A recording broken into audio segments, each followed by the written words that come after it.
Good morning everyone and welcome to Green Kitchen Channel. Today we will be preparing a delicious and nutritious beetroot hummus for our body. The process is really simple.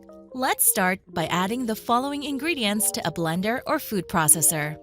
450 grams of pre-cooked chickpeas, 1 large beetroot cooked by steaming or baking, 2 tablespoons of extra virgin olive oil, 2 tablespoons of tahini sauce, which is a sesame seed paste that gives hummus its typical flavor, 1 clove of garlic, and the juice of 2 limes.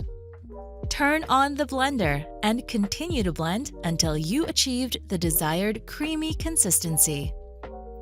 If needed, you can add a little water to make it creamier. After a couple of minutes, here is our beetroot hummus, simple and delicious.